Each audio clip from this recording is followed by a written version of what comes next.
Hello, guys.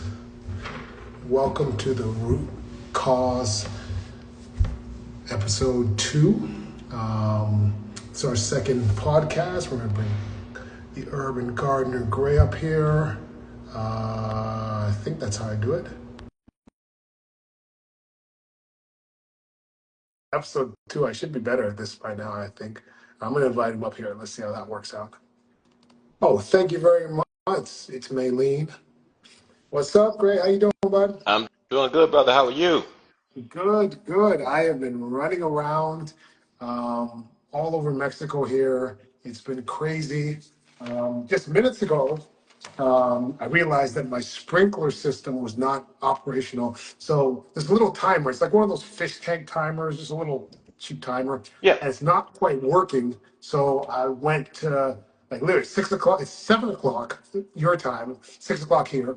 So I went over to the the grocery store here because they have like a hardware section. Sometimes they might have it. Then they don't have it there. So there's a pet store there. I go to the pet store. They don't have it. They tell me to go to Petco. I go to Petco. They don't have it. Then they tell me that there's another home store. I go to the home store. They don't have it. So now I'm back here and I still don't have this thing. And I'm leaving tomorrow. And I'm just trying to make sure that my plants get water while I'm gone. Hey, what's up, Julia? Right. How's your day going, Wow. man? I was running around all day too, but mine was more, well, no, actually along the same lines. It was mechanical in nature. I was running around. I got a customer who wants to drop a new engine in the truck. I'm like, I don't want to have to search for an engine. All right. Yeah. All So, right. mhm. Taking care of business. Um, Always. DM doing the strawberry containers. All right, cool, cool. Now, we are waiting right now on the chocolate botanist. He should be here any second. Howdy from Um, Texas. what's up, Fella. Texas? So, for those of you guys who are new here, this is your first time seeing the podcast. This is episode 2, and basically, this is I almost want to say like a pilot series that we're doing right here to see how things go. It all started when we had this really great conversation with the three of us on here one night, and it just kind of went on, and we answered a lot of questions, and we just had a really great conversation. And we thought it'd be something that we could share and continue to do. Episode 1 is available on my page. You guys have it on your pages too? It's on all our pages, isn't it? Yeah, it's on all of our pages. It's on all our pages, yes. If you want to watch episode 2, episode 1, each episode's about an hour long, and they will be posted after each podcast. So, I know today we want to talk about technology and gardening, Yeah. which is definitely going to be more for the younger two partners in this trio than me, because I'm here with my paper and I got my pencil to write down questions. So, all Yeah. right, beginner section. Hang Who on. can we Derek first just here? met. Was that? Oh, is Derek down there? Okay, no, he's not down there yet. All right. You need to bring what you do. Well, what we do, I think, can be applied to all over the country because we're all three in different locations. I think a lot of the things that we do based on the principles can be applied to different places. Gray, is that your internet that's lagging? Are you lagging right now? Am I what? Okay, I thought you were lagging. I saw circles around you. I don't know if it's me or if it's you. Oh, No, it chocolate was botanist is me. here. Yeah, because I was Okay. telling Derek to come on and join us. Ah, okay, all right. So, guys, while we're waiting for Derek to get in, the chocolate botanist, yeah. So after we have, our podcast, we're gonna, have it available on all of our different pages. So if we went over something and you didn't quite get all of it, go back and rewatch the video. And of course, as always, make sure to share to any friends that are trying to get into gardening and they don't know who to trust. You can always trust, Andre the farmer, the chocolate botanist, and urban gardening with Gray. We're always going to give you the most truthful information we can provide you with. What's up, Derek? How's Hey, it going, Derek, man? you're trying to get his audio set up. All right. Look, speaking of technology, we're trying to get that technology working, right? Well, I'll tell you, one of the things that I really love about this combination is that, once again, I promise this all the time, but we are all fact-based, evidence-based gardeners. So one of the things that I love and how I noticed Chocolate Botanist is how he loves to debunk a lot of the gardening myths. And, it's a lot of times in gardening and in other things too, things that are easy to believe or comfortable to believe or that you've heard enough times become very easy to believe are true, regardless of whether there's evidence, and oftentimes regardless of how many times you've been shown that they're not true. You know, people fall back on their old beliefs. And part of what we want to do here is spread things that are true, things that are factual, and things that can be proven or at least evidence-based. Right. Let's see if we can get Chocolate Botanist back up here. Because it's almost kind of like a Mandela effect in gardening, where we hear something so many times and it's been passed along and it goes viral, and we're like, oh, this has to be true. But no, we are 100% factual based, Yes. scientifically based. All right. And let me just introduce everybody here. You know, Chocolate Botanist, he has a botany degree. He's like legit, right? And then Gray is a master gardener, right? And I'm a nice guy. You know, I'm a pretty nice guy, and I grow a lot of mangoes. So you got everything here. And So don't Chocolate sell Botanist. yourself short. Don't sell yourself short, Andre, because you do a lot of permaculture, and that is a great field to be in. A lot of permaculture. So Well, yes. thank you. I appreciate that. So, Derek, what's going on, man? So I was having all types of tech issues, and my sister, I have a sister that likes to call me right when I'm about to jump on things. And I couldn't see the live because I was like, well, where is everybody? I don't see a live going at all. And then you were like, once you said we're in here, that's when I jumped on, and I was trying to like put a pin in the conversation, and she couldn't. It was a lot going on. We're here. I'm excited. It's a beautiful night. My seeds are seeding. My plants is playing. I'm just ready to be here. Awesome. All right, so tonight's topic is technology. And I don't really know a whole lot about technology. I'm still trying to get a stupid little timer to work on my darn sprinkler here right now. But yeah, so what are the things in technology that you guys think are sort of changing the way that we garden? Well, I can start off. There was a company I reached out to a while back, and this is no discredit to the company, but they created a device called the Farm Bot. And I saw this about maybe 2 years ago. I was like, wow, this is actually pretty cool. And I watched a lot of the YouTube videos on it. And so I reached out to the company. I said, hey, I would like to test out this product because I understand you're just starting up, you're a startup company. So I'd like to know more about it. I would like to try it out. And I think the price tag on it at the time was like maybe $5,000. I said, that is outside my price range or something that I just want to try out in my garden. So, as I started looking more and more into the device, I realized this was something for really more of a commercial farm because I didn't see it as being something feasible for the average everyday backyard gardener and grower. And What did it plus, do? What is the thing? it's a drone essentially that you can program through programmable logistic controls. This is back in my mechanical experience, but you can use PLCs, programmable logistic controls, to actually zone out your garden, and it will go through and it will plant, it will harvest, it will do all of those different things. And it's like this drone that's on this grid, and it goes through your garden doing all these things for you. And it seemed pretty neat, especially for that gardener or excuse me, farmer on the go that maybe doesn't have time to tend to the crops. Well, this machine can do it for you, and it was actually really neat. It has cameras on it. It can identify plants. It can tell you different plants to companion plant with. You can set it up with seeds. It does it all. But at that price tag, I was like, no, my brother, I can't do it. So, like, like how farming in general, food is going corporate, you know, at some point, don't you think all of this stuff is going to be automated at some point? No. Like, at least the food that we get in the supermarket?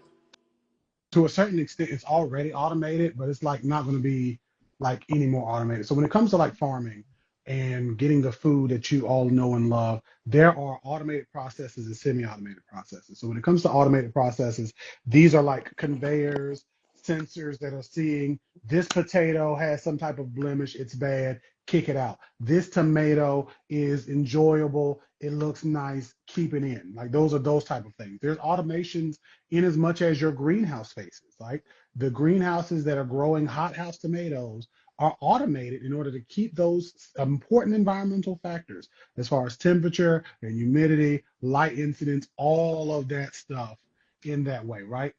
But even with like 100% automation, and I see some people in the comments who are like, it can't be. It actually could be. There's a lot of things that sensors and technology can do. I worked in an automated greenhouse. I set up programming. I still had to watch it. So don't think automated means no person is ever involved, but it just means there are less people touching and prodding.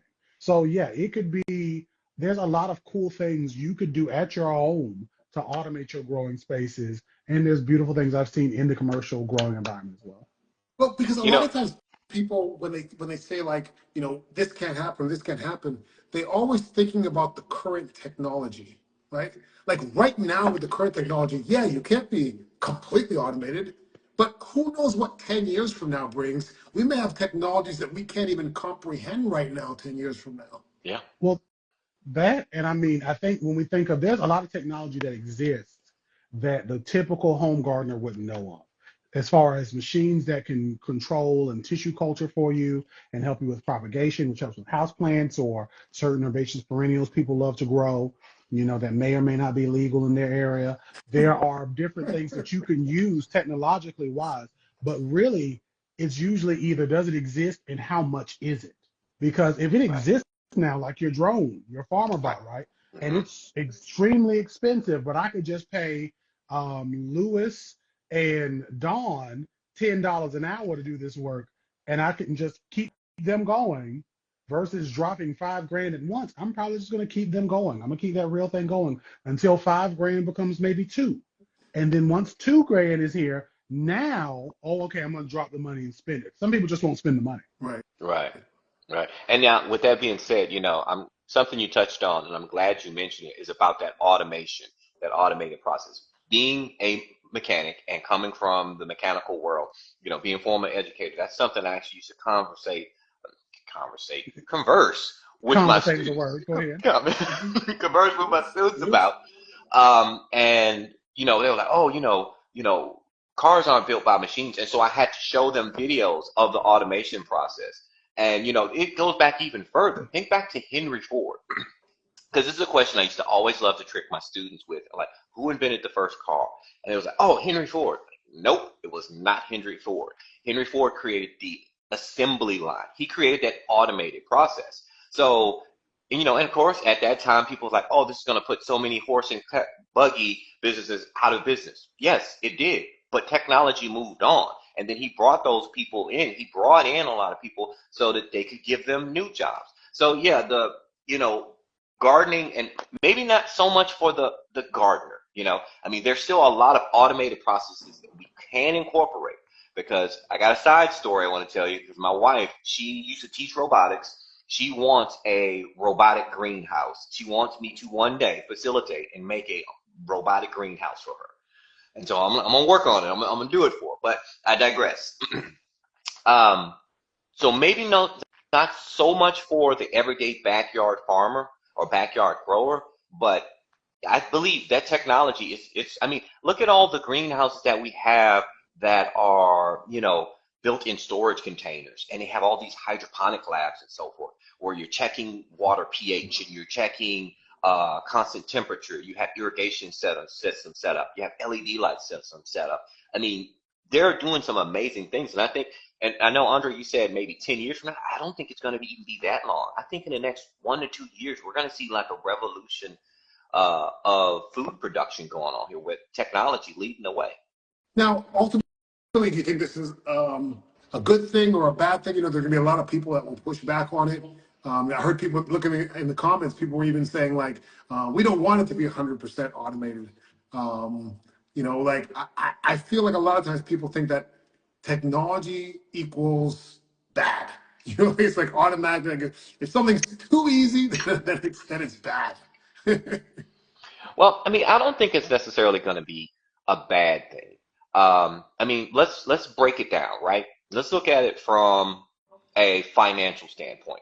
If we can mass produce food and grow it all times of the year, completely climate controlled, it's going to bring down the overall cost of food. Yes, that initial upfront cost of the business itself, yeah, that might be a bullet that we all have to fight. But eventually, once it really starts growing, I think economically it's going to bring down the price of our produce. And so people like you who can grow all these mangoes, right? But maybe I can start getting some of those ice cream mangoes out here in Texas, and then that cost me an arm and 5 legs. You know what I mean? but So I think, I don't think we're I don't think we're gonna have to bite a bullet at all, because I think what would happen is the people that do jump and they bite that bullet, they will have to compete with the people that are not biting the bullet. So the prices will probably still be the same until, until the person that bit the bullet can get their prices down to where everybody else is. yeah, Well, I mean, if be honest, if I can grow these ice cream mangoes and I can give you them to you for $1 a pop, and Joe Farmer across the street is still giving mangoes at $3, he's just going to go out of business. So I think, we have to consider that. I know there are some people who are in the comments who are like, no technology, no automation. One person's even saying more chemicals are going to be used. I want you to know, person who is afraid of more chemicals being used if automation's happening, I want you to digitally hold my hand when I say this. They're already using tons of stuff on your food. Whether it's cow manure, which is a chemical, whether it's somebody's liquid fertilizer, which is a chemical, whether it's Roundup or other pesticides, they are already being done. But with a technological advantage, we could potentially get better and get more um, fine, more specific, more direct with what we do. We could end up using less of a lot of these things, potentially. It doesn't just mean more, right? This technology would have to be set up by a knowledgeable person. I've done automated setups before. So when you talk, Gray, about like your wife wants a robotic thing, I know systems that people have used. I know all the top 3 big greenhouse commercial programming systems that the people use, and I set up things to be automated in this house with very low tech, simple things, right? So we can definitely talk offline this because I don't need these people to know my secrets. But when it comes to an automated front, it would literally make things cheaper overall because we would be able to make sure we can dial in a nuance. When I controlled a greenhouse manually, when I worked in RTP, the Research Triangle Park, and we had it controlled manually, there would be times where it would be an hour before I would notice a temperature change or a temperature spike. We were just growing tobacco to make vaccines. I don't feel like talking about that for those of you who care, because I know y'all are going to ask. We'll talk about that later. But there would be hours of time where we just didn't have it versus the system doing it itself all the time. Right. And you know what? And the thing is, the healthier your plants are, the less they need pesticides and all that stuff. So if you had a system where your plants were never stressed, because there was never time for them to get stressed, you would be able to use less pesticides, less fertilizer, less everything to get the same result. yeah, yeah. And when I start building that automated greenhouse, Derek, I'm gonna just fly you out here to Texas, and we gonna work on it Fly together. me to Texas. Everything's bigger. I'll be even taller. So when it Hey, comes to that, he said because systems don't fail. So I think that's a sarcastic comment. they Yes, do. systems fail, but you know what fails more? People. People. I had a system that I had to refill a recirculating system, irrigation system, right? So this was 2 giant tanks, 2,000-gallon tanks, 2 of them that we had to fill up to basically do our irrigation throughout the week. We had to keep them relatively full. I would have to, in the past, manually cut it on and manually cut it off. If I manually cut it on, there was no way to know there was a flood happening downstairs until somebody would come and say, Derek, we had, as our code was, pulled pork sandwiches. I would say, what? And now I have a flood, tons of water filling and messing up my systems versus the automated system, which did fail because systems fail, sensors fail, whatever, but it was way less of an issue. Automation is just amazing. Greenhouse, that climate controlling and some of the stuff we can do at home as home gardeners, as people who are low scale, except for Andre who's doing all these fruit trees, and of course you. Really, I'm the only home gardener. The both of you are doing big farm stuff. This is, amazing. It's just amazing. Yeah, Yeah. because No, think about it like this. With the greenhouse I currently have. All right, so what if I have a freeze out here in Dallas, which that happens.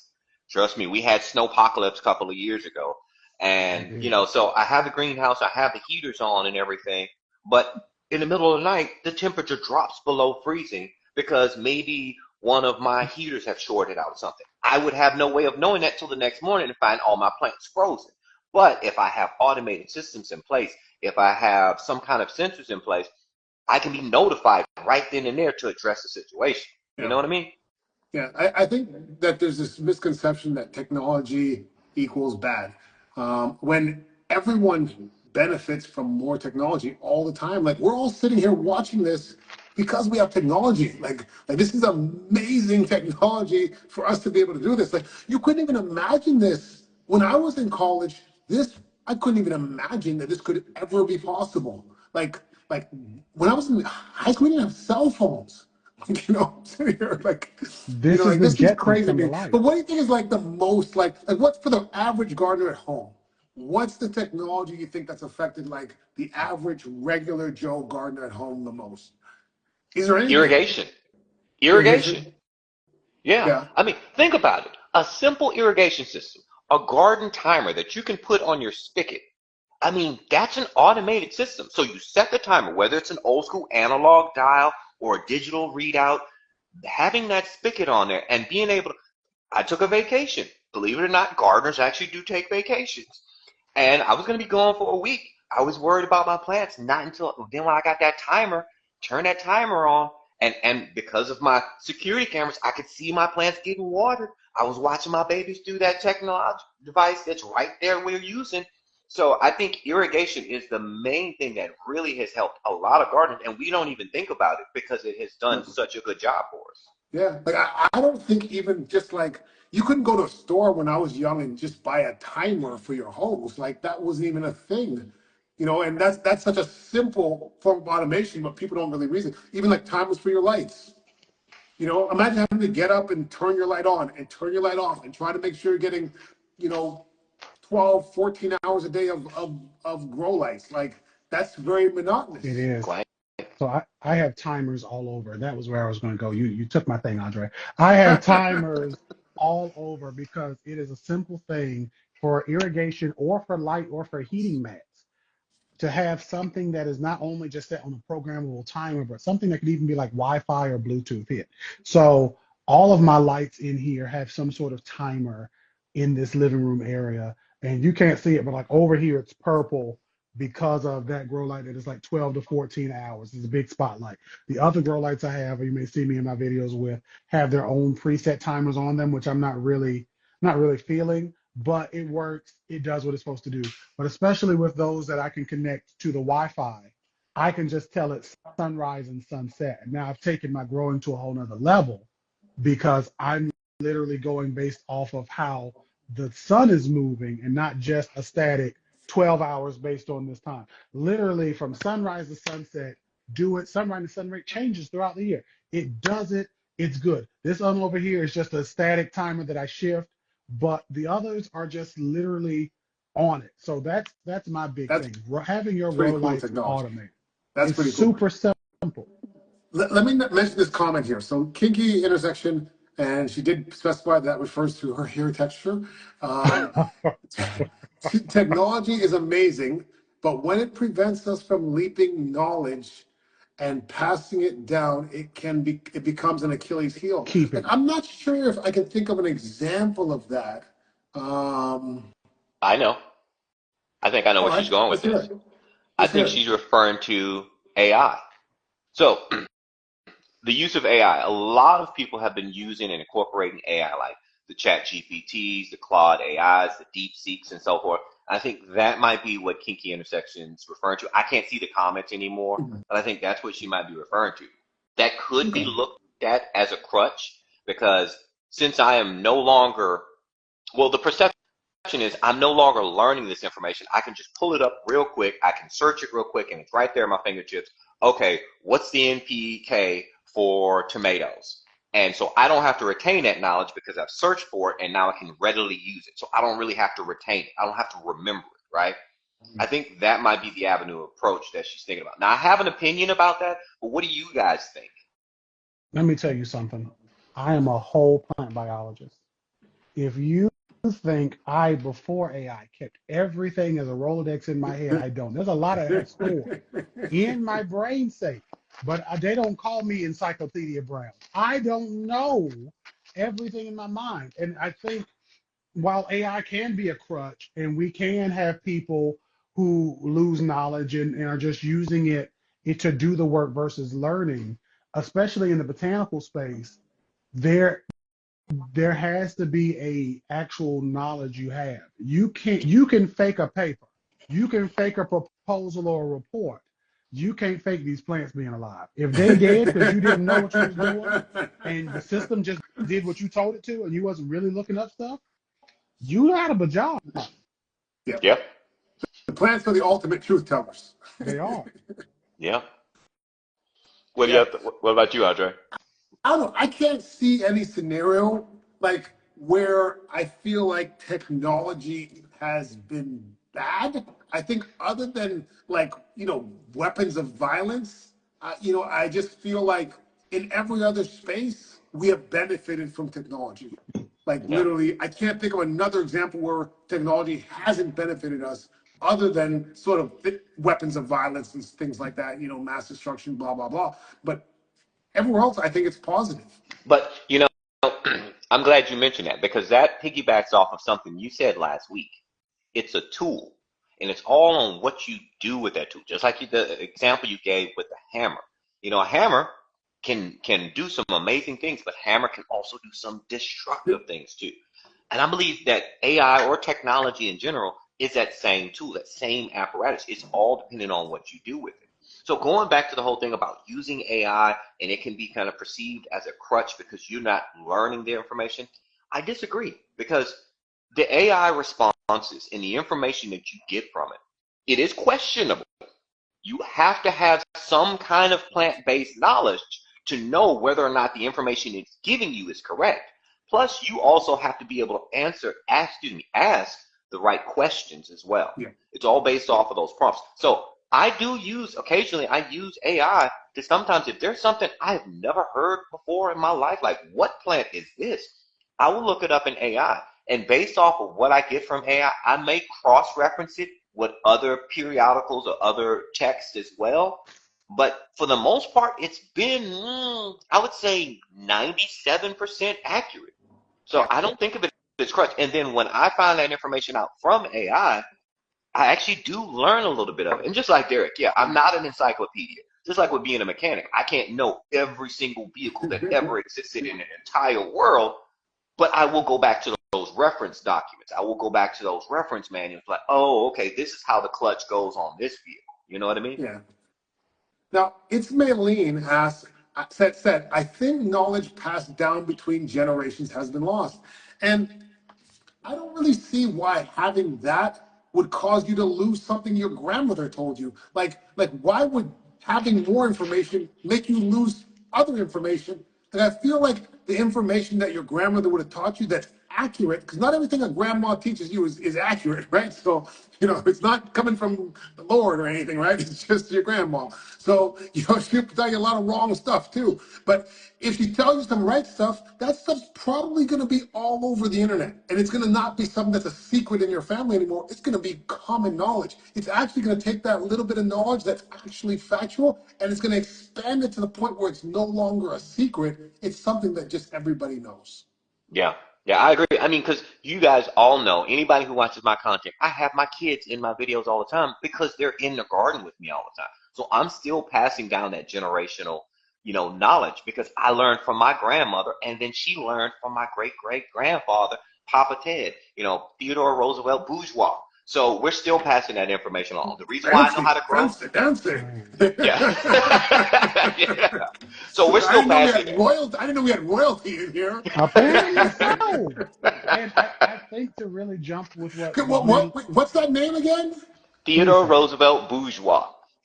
Bourgeois. I Peacock. didn't know you was one Bourgeois. of them bourgeois people. When I, it I, comes to when it comes to the technology and us talking about information being lost, Andre, Gray, you right.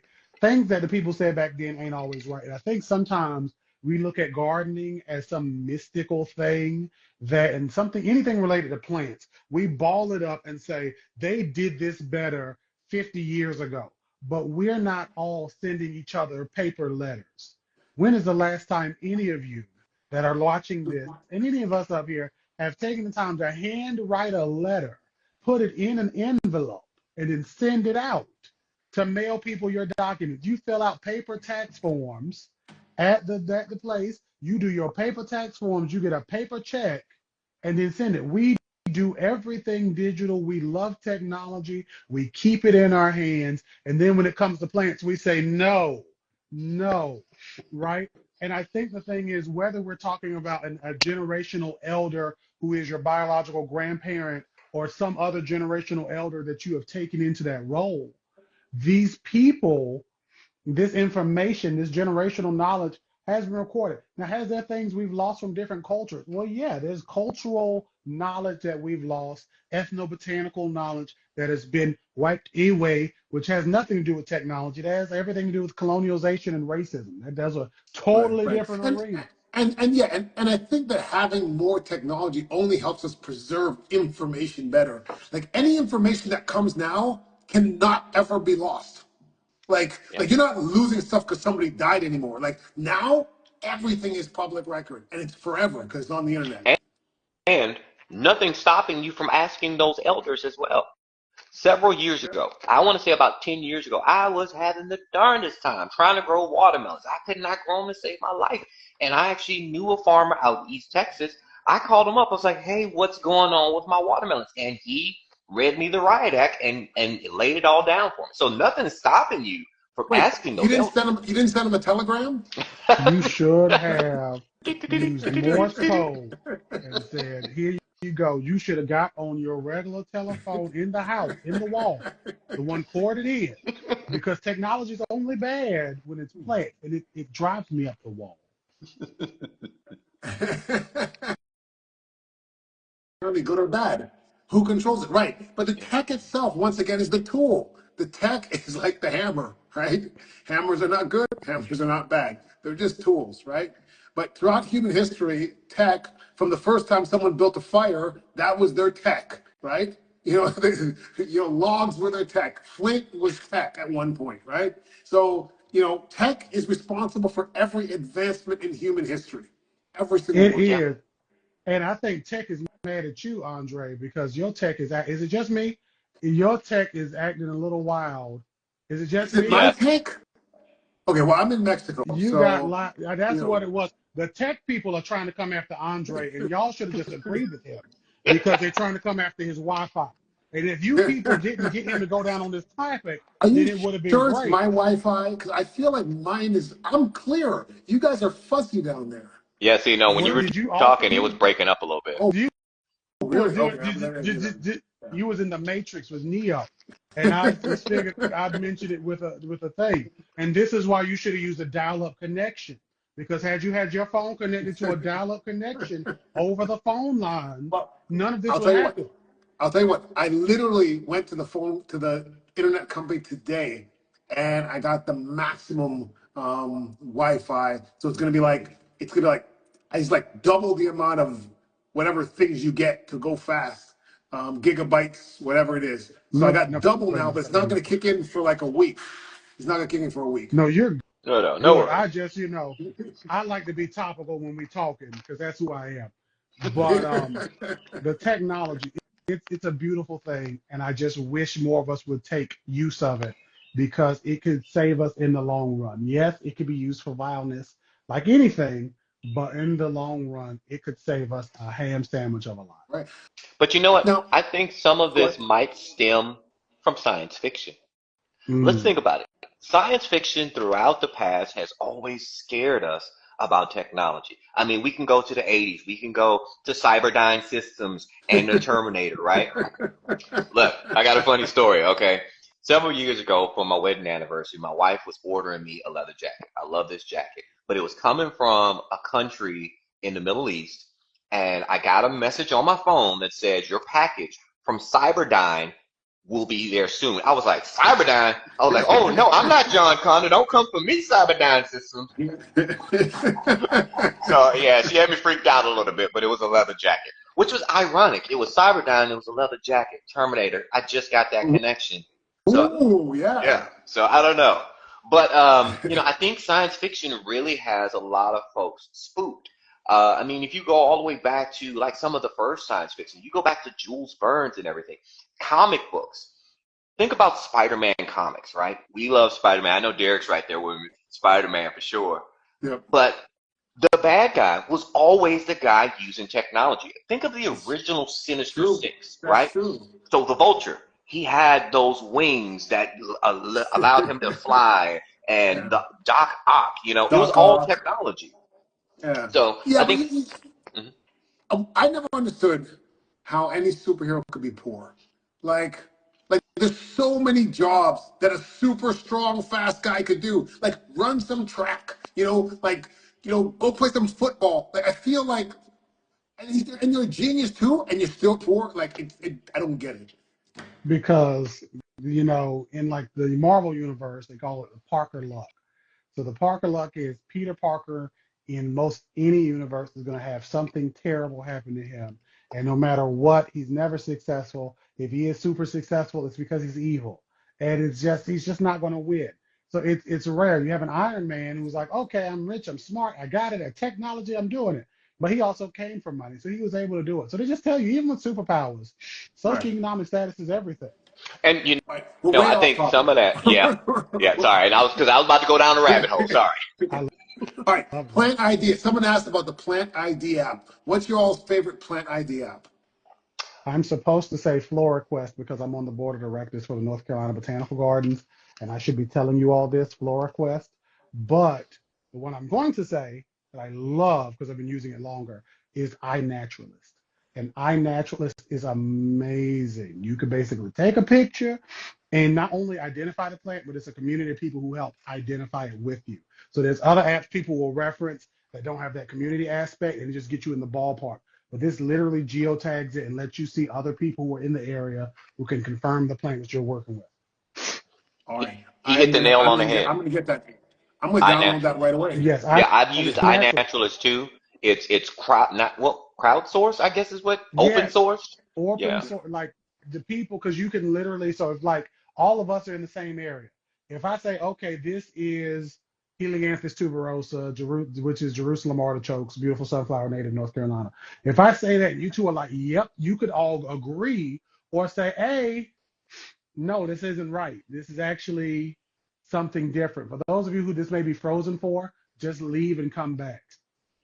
Okay. Now, Kinky Intersection again says, because Western society has taught us to want more and more and more, make more, grow more, etc., to the point that we lose balance and lose the Yeah, ecosystem. it's Yeah, and I true. think that has a lot to do with the corporatization and the deregulation that goes on. We sort of prioritize corporate profits over all else. So, we deregulate all these corporations. What do you think's going to happen if you give them free reign and shareholder profit is the primary motivation? Yeah, that's definitely going to be the result of that. So, all you deregulation people, that's what you get. That's what you signed up for. Um, I like Google Lens, otherwise the free version of Picture This. That's another app where you can see things. Oh, also your iPhone too. Your iPhone, if you take a picture and actually click on the little icon, the eye icon, it actually Yeah. will try to identify your plants, and it's actually pretty good. To me, it's better than Google Lens. Google Lens thinks everything is a squash every time I look. See, I always feel like my plants are like too niche, too exotic for it to get it. Like I feel like it's supposed to like identify like an oak leaf or like a maple leaf or banana leaf. Like I feel like when I show it like a groomy chama or an ice cream bean that it's gonna like have no chance of getting it.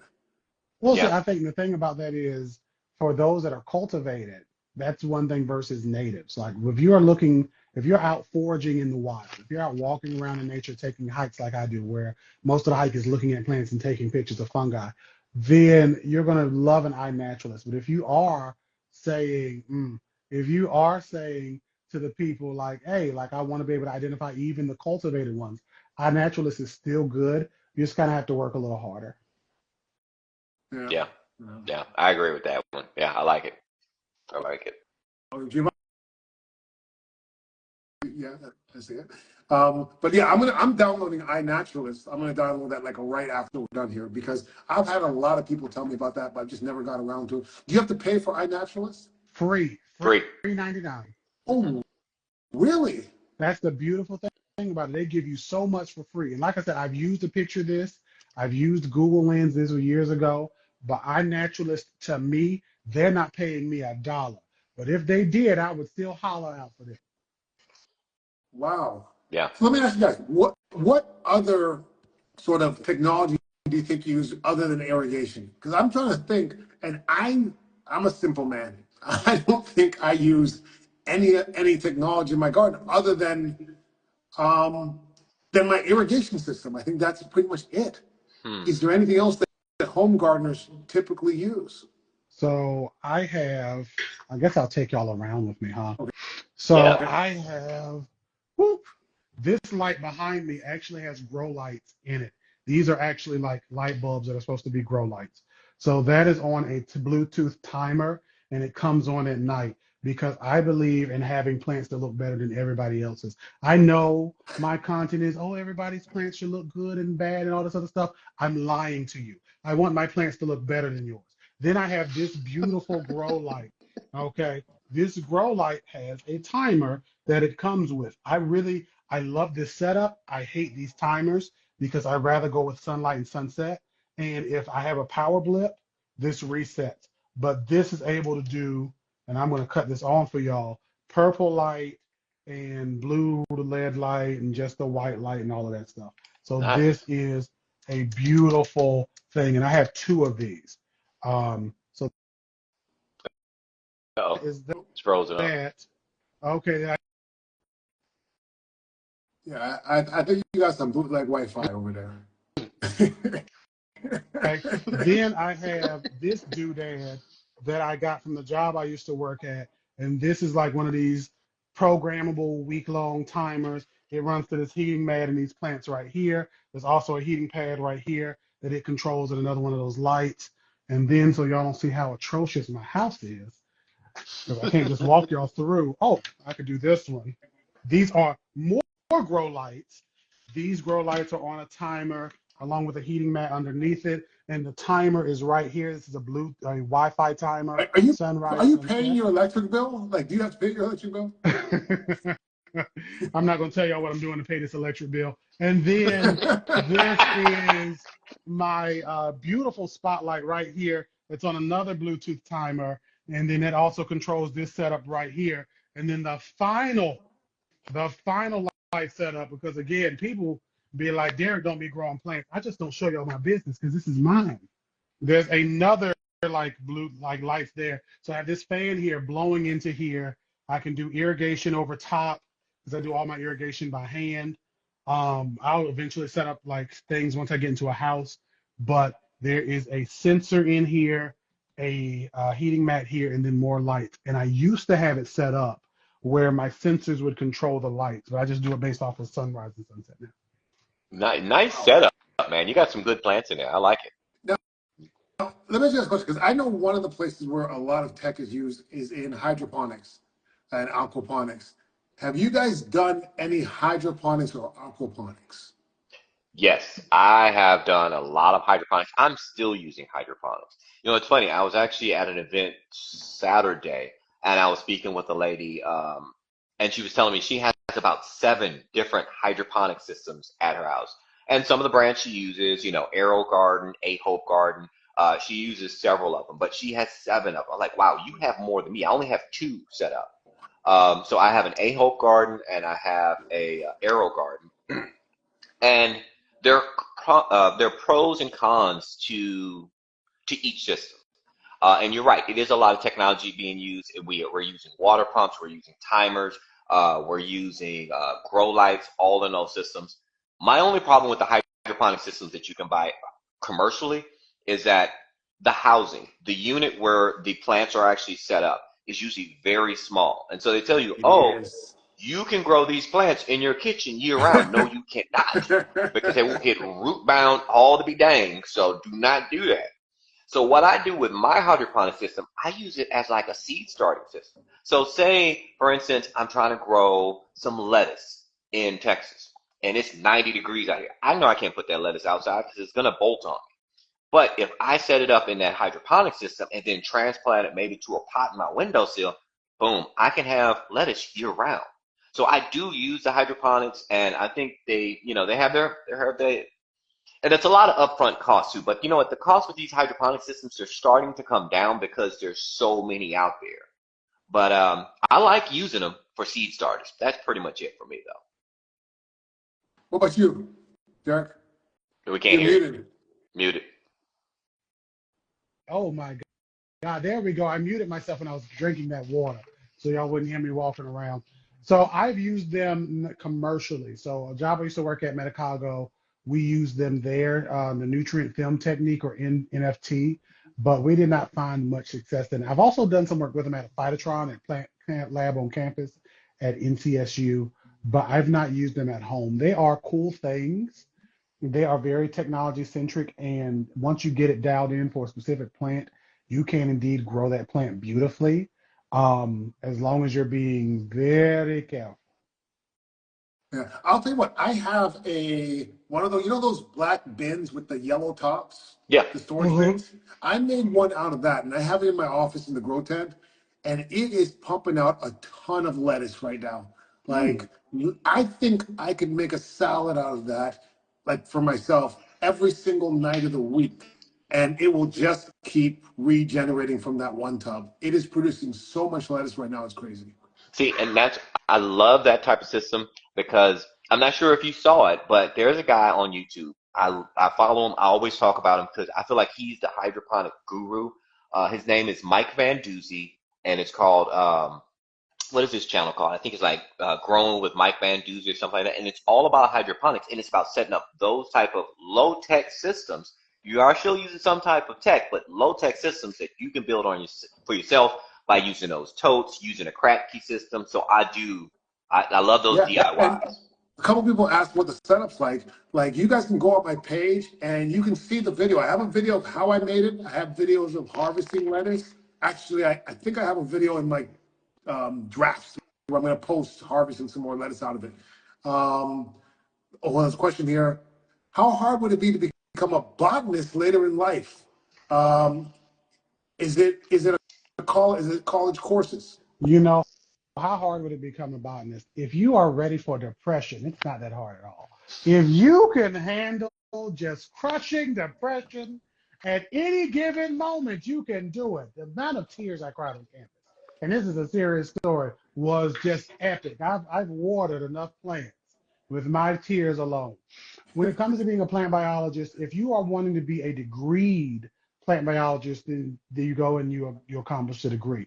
But there are It's 4 year positions, degree, yeah, right? it's a 4 year degree. Like there's a 2 year, you could get an associate's in some areas, I'm sure, but it's a 4 year degree. But it depends on what you want to do. If you are a person that says, and this is where I usually question people with plants, the comments stopped working for me after I drank my water. I guess the technology didn't want to work for me no more. So I to got that that question. person, you can definitely hit me up in my DMs and say like, hey, I want to be a botanist, and I'll say, okay, well, what do you want to do with these plants? Because if you're like, I want to grow these plants and feed people, then that's more agriculturally and farming. If you're like, I want to grow beautiful houseplants and help the people feel good and therapy, that's more horticulture. And if you're going into the science, the history of it, then that is botany.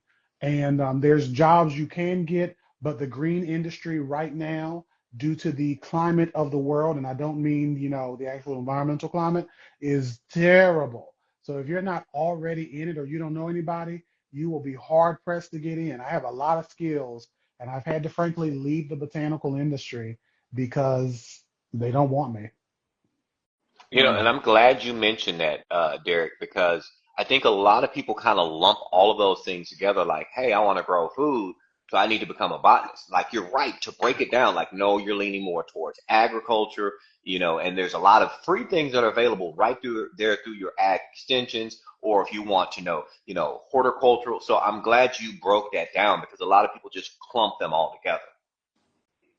I try. Well, I'm trying to, like, sorry to jump But in the hydroponics that I have right now, I really want to catch a few minnows from my lake and throw them in there and make it an aquaponics system. Like, Hmm. I'm just thinking like I don't have any light down there. Are they gonna be cool down there with no light? I don't know. Well, I mean, I feel like it would be like not that difficult to just throw one of these bracket lights and just have it on a dummy timer and just have it on for like 5 hours or 10 No, but hours a day. the lid has no holes, right? Other than where the plants are. True, Hmm. but I would imagine, well, actually, because you're talking about the black totes, so Yeah. light wouldn't just permeate Yeah. that. But I would even still imagine like I don't know the life cycle, so this would be a thing where you would have to think of like what is the life cycle of those minnows, and if that life cycle and if their life's work truly needs light, and that would be something that would probably a simple Google could give you Yeah. of like, do they need light, and if they don't, then what type of environment and water quality do they need, Yeah. and then how can you balance that in order to still get your plant Yeah. as Is effectively it? as you've been getting them. Right. Because they would be mosquito fish. Mosquito fish are the ones that live in the lake down by my house. And I have in my son's room, I have a tank with mosquito fish in it, and we have plants in there, and we're doing sort of a bit of an aquaponic, but just we just some pothos in there right now. Eventually, oh, you've done it with Daniels. Daniels basically the same thing as mosquito fish. They're just basically dime a dozen little fish. I'm really thinking about doing that. Just drop a few in there, but it's in my office, and I don't want them to die in there and just start stinking up Right. stinking up the whole Well, office. just based off of my knowledge from aquaponics, for that truly to be an aquaponic system where you're not adding any nutrient solutions whatsoever and it's just living off of the fish, I think you might need to go with a little bit of a bigger fish. So you're going to need something that's going to do some more excretions into the water. Yeah, I don't So you're think I going to can be, do bigger fish in that tub. Like I think we're pushing it with mosquito fish well, already. But how big someone is the said tub? like it's the storage tub. It's like It's probably like what, a 3 feet three long, basically I three think you, by 3 by two 2. maybe. well, when I was talking bigger fish, I'm not talking like, like the fish you catch. I've seen what you catch. Put some snapper in there. Right. But no, I mean like some carp, like carp, Carp. catfish. I mean, not carp, goldfish. Goldfish are like a quarter. Yeah, They are yeah, super yeah. inexpensive and they create a lot of waste that They would be do. They very are beneficial. very sloppy.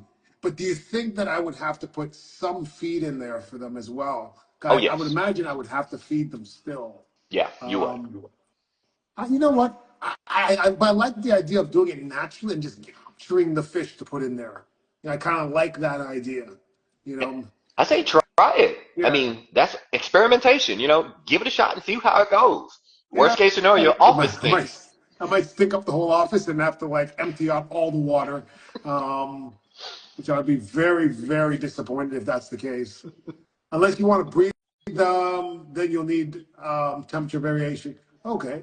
Um, Mosquito fish are great for darker, cool pond. They need little maintenance. Yeah, I have them in my son's tank, and I rarely feed them. He's away at college. I rarely feed them. There's crayfish in there and all kinds of stuff in there. It's pretty cool. Those suckers are hardy. Um, I've used beta fish. Beta fish would be a good option because they don't need any oxygen at all in the water, so they're pretty True. much put them in anything. Yeah. But I have two pumps in there. I have two air stones in there, so it does get some oxygen in the water. Yeah, good, because it would be Um, anaerobic if you had too much yeah, yeah, pulling from it. yeah. Also, if they die, the plants will absorb them. Yeah, they'll absorb Uh, them eventually, but they might Eventually, be They'll still yeah, stinking stink. for a while while yeah. they're working on it. You have a chance of like rot happening first, and that's where you don't want to like risk it for the biscuit. You don't want to have Uh, fish pieces in there that could rot and then ruin and sour the whole system. yeah, Yeah. yeah, I feel like that would be a really big nitrogen explosion in there if they all die. Hmm. Yeah. I mean, Maybe because if you just think like about it, three, yeah, three mosquito fish, just to see if they can survive first. I say Yeah, go for it. and just All watch right, them. we're doing it. We're doing it. I think Wednesday when I go back to work, I'm gonna bring a little bag with a couple mosquito fish in it, and we're gonna drop them in and see Hey, what happens.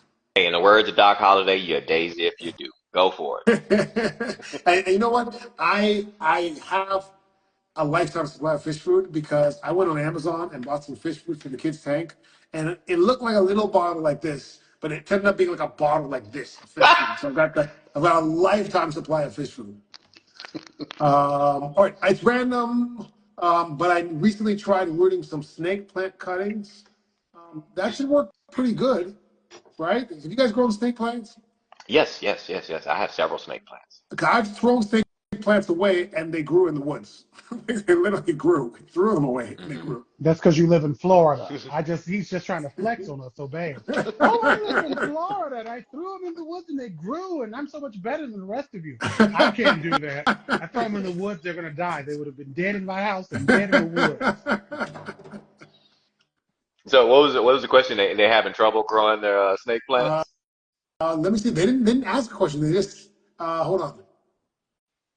My nails usually eat any fish that die before I see them. Snails maybe? Snails probably. I don't think it's your nails eating the fish. I hope not the nails. If you really want to go full circle, you can breed freshwater inverts like Daphnia dubia to feed them. Ah, yeah, that's a whole nother science project that I am not looking to engage in. Uh, Dang it, I meant to put them in a small cup of water and perlite, and all the cuttings rotted. Okay, so they tried to put the cuttings for the snake fruit in water and perlite, and they rotted. Would you put them in water and perlite? Would you do that? I've With my done water and I've oh, done just water and perlite, but it just depends on how the quality of the cutting. Because sometimes if you didn't get a good cut and if something wasn't sterile, then they will just rot all the way down. Okay. yeah. Now see with my cutters, I just go directly in soil. I skip the whole water process with my snake plants. Now I'll do Mm, monstera cuttings, and I'll go directly into water. I'll start them off in water first, but with snake plants, I do my cuts, my triangular cuts, and I go straight into the soil and let them go from there. Or I'll propagate them from pups too. Okay. smart. Yeah, I'm a big fan of skipping water on most things. I'm not. I don't like water propagations for most things. I I don't know. love it. I love it. I love a water. I'll use leca in water in some cases just to kind of give them something to grab onto. Use what? But leca, so like little expanded clay balls, LECA. Oh, okay. They're like little brown things. They look Okay. like this. They Are look those ones I just, use in my you hydroponics? Maybe, or they're like I put like. probably do use them in your hydroponics. They look just like this. Yep. And they're just little clay balls, little Oh, brown okay, yeah, yeah. balls. I have those in my hydroponics. Hmm. They're Yes, called and leca. yeah, leca, expanded clay balls. And this is the propagation I've had for like 3 years growing, and you can see how much root it's gotten. And Wait, it's still yet three alive. years. It's probably been more than that at this point. It's been a long time. Hey, hold on, hold on, hold And on. That's been in that bottle for 3 years. yep, yep, it's making this callus, this calloused bump. So that bump is getting bigger. So eventually that's going to be something. That's going to be something. And when it turns into something, I'm gonna show you all one day. I'm like, this is great. I thought about like really doing the big cuts and going for it, but I was like, nah, you're doing something. That's either a plant tumor or I'm hallucinating. One or the other. I don't think I have the patience for water prop. I feel like water prop just takes patience. I'm like just like I don't got patience for that. I'm gonna put it in In dirt. It's some gonna live or cases, it's it's gonna quick. die. I think it's the exact opposite because honestly, like this is a water propagation of a Swiss cheese, right? I stick this Okay. in a bottle and I just keep it moving. So I mean, honestly, it's like set it and forget it. And look at all these roots on there. And this It's a lot of roots. propagation is about what 2 weeks old, and so now I can move this over into soil. Or a lot of times, like when I'm at plant events and I'm selling plants, I'll sell this propagation because people like to put this on their windowsill or have this on their desk. So yeah, I just plop. Once I allow that cutting to callus over, pop it in Yeah. some water and keep on moving. All right. So you can All right. All right. y'all All can right. kind of see the How long do you roots. guys let them callus over? Oh, callus, about a week for me A week. for a So snake plant. Where's this thing during that week? Where's this He, cutting? For snake he's plants, talking I about don't for just snake plants though. yeah, but for Oh, these, snake plants. I So immediately cut and just throw in. So you can see kind of the roots in this glass here, kind of hopefully it's getting in just enough, but you can kind of see some of these roots in here. And I'll let these root until it's like 2 or 3 inches of root. I used to Right. Yeah. do just immediately, but I just wait now to 2 or 3 inches. But when you cut it, like a monstera, let's say you cut a cutting of a monstera and you're going to root it in Boop. water, do you let that callus over? I do. I let them callus over for about an hour because Oh, an I've hour. lost propagation. Yeah, just an hour. I let them callus over for about an hour, depending on the size of the monstera cutting. Like, so if we're talking about like one of my deliciosas or my Thai Yeah. constellations that have a really big petule on it, yeah, I might let them a little bit longer, but usually about an hour or two, and then I pop them some water and then keep it moving. All right. That's good to know. Well, guys, we are at the end of our hour. We're trying to keep it at an hour, respect everyone's time, make it something that's entertaining for a brief period of time, and keep them wanting more. But thank you guys for being here. We're gonna have this every Monday, 8 o'clock, 8 p.m. Eastern time. Can we have sponsors? We I think we should get should have sponsors sponsors. because Yes. we deserve sponsorship. You know why? We're giving so much information for free. Anytime somebody's going to talk about money, All this is right. If why you guys people want to be love me. sponsors, email me at andrethefarmer@yahoo.com and you will get a shout out at the end of these videos. Let us know in what way you'd like to support this program. It can be monetary, it can be a gift, it can be whatever you want it to be. At this point, we're pretty cheap. So, can I give a shout out? Can I sponsor? Yeah, All sure. right. I Go for mean, it. I feel like you should just. Andre the Farmer's Sweet and Spicy Pepper Sauce. This was brought to you by Andre the Farmer's Sweet and Spicy Pepper Sauce, the sole sponsor of this show right now. The world's best pepper sauce. So, Whoa. but anyways, guys, we'll see you guys next week. Thank you so much for being here and joining us. Look forward to seeing you guys again. All right. See you Night, guys. gang.